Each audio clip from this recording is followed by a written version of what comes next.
was on a roll. Where'd the roll go? I don't know. So this is the current state of my shelves. Non-existent, yes. I am in the middle of redoing the library, which is my bedroom, and the bookshelves that I ordered are taking a little bit longer. Get out of there. They're taking a little bit longer than I would hope, so we're gonna make do with this background. Okay, so if the lighting's off, if the audio's off, I'm sorry. I can hear a little bit of echo in here, but hopefully you cannot. Either way, let's get into the books that I'm going to be reading this September. So I'm really excited about September because I have definitely been in a huge fantasy mood, and I'm so excited about some of the books that I have picked for September. I tried to keep it a little bit, feasible, doable, because my brain is just so on fantasy right now. There's so many series that I want to start, but I've kept it down to 4. I am currently reading one book, and that is Encyclopedia of Fairies, Emily Wilde's Encyclopedia of Fairies, by Heather Fawcett. This has been on multiple of my TBRs. This has been at the high priority list for me for months, and I'm just now getting around to it. See, here's my problem, okay? When I am really, really hyped about a book, I will put it on the back burner for as long as I possibly can,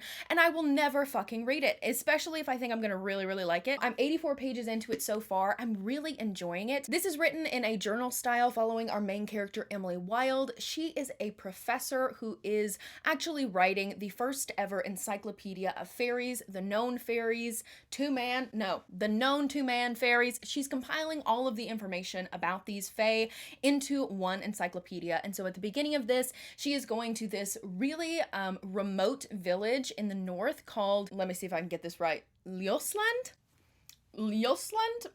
Okay, we're gonna Liosland. Very difficult for my American fucking mouth to say, apparently. But she is going to this village to study the final group of fae for her encyclopedia. I am really enjoying it so far. Like I said, I'm only about 80 pages in. This book is written for Spiderwick kids, okay? If you were a Spiderwick kid, this book is written for you. It's got that beautiful, whimsical quality of the fairies, but the fairies are also mischievous, and they're tricksters, and they're not 100% good. They're definitely a lot different from the fae or fairies that I've read before, but I'm really enjoying that. Like I said, it's got this really whimsical, mysterious quality while also being a tad bit sinister at times, and I am really enjoying it. Okay, moving on. Next for September, I'm wanting to read Finland Saga Book 3, but in order to do that, I have to read Finland Saga Book 2, which I have not read yet, but I am going to remedy that situation starting tonight. It is August 29th, and I will have this read by the end of August so that I can get on to Book 3. I've talked about Finland Saga multiple times on my channel, mostly in TBRs, because I have put Finland Saga Book 2 on many a TBR, and I have not yet read it. But Finland Saga is a Viking story following this boy named Thorfinn. Now, when Thorfinn's dad is murdered, Thorfinn decides to go after his dad's murderer. Like I said, I've only read book 1, so that is all I know about this story, but I'm definitely excited to get into book 2. I love Vikings, so I'm really enjoying this. I also really like the action sequences that were in book 1, so I'm really eager to get to book 2. Like I said, book 2 will be read by the end of the night tonight, and then I will get to book 3. Next, I am wanting to start my Robin Hobb journey with The Assassin's Apprentice. There's no "the," it's just Assassin's Apprentice by Robin Hobb. This is book 1 in the Farseer trilogy, I believe it's called, but it's the first book in a 16-book long saga of the Realm of the Elderling, and I have been wanting to read this series for years. This first trilogy I've heard is a bit slow, so I'm going to be taking this book as slow as I can, just so I'm not forcing it or anything. I really want to love this world and this series. I've heard a lot about Hobb's character work and that this world is not super action-packed, which, coming off of the Faithful and the Fallen series by John Gwynne, which, spoiler alert, I finished in August. You'll hear more about it in my wrap-up, and I plan to do a review as well. Coming off of that crazy series, I think that this is going to be very refreshing, but I'm worried that it's going to be a little bit boring. Literally all I know is that it's about a boy named Fitz, and I believe that he's the bastard son of some king king somewhere and he becomes an assassin. That's what I'm hearing. That's what I'm gleaning from the back of the book.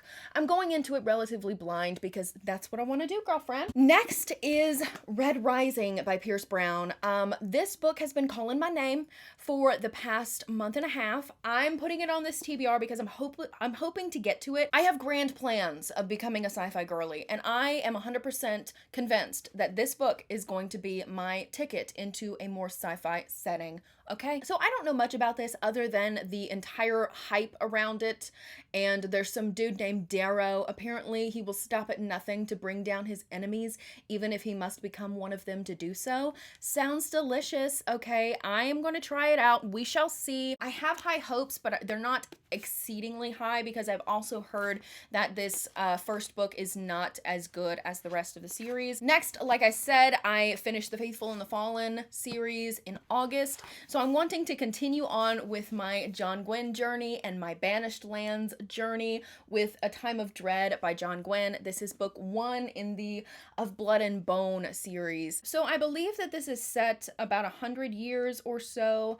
after the Faithful and the Fallen series, set in the same world, and I already miss that world so much, so I'm really looking forward to getting into this. This also seems like a bit of a shorter series, like the book lengths are a little bit shorter, and that seems to be the case. This one's a little over 450 pages, so I should be able to get to this one in September. I absolutely love John Gwynne's writing. His character work is impeccable. His action scenes are intense and raw and real, and I absolutely love this man. At some points I hate him, but 100% of the times I absolutely love him, so I'm really excited to get into this series as well. And then last but not least, I am wanting to read Nevernight by J. Kristoff. On my Badass Women video, someone commented and said that they would add Mia from this series to their list of badass women. I read this first book in 2018, I believe. I did really enjoy it the first time that I read it, but I never continued on. I do own book 2, but I'm definitely wanting to get back into this. From what I remember, I really liked Mia as a character, so I'm eager to see whether or not my opinion has changed about the book,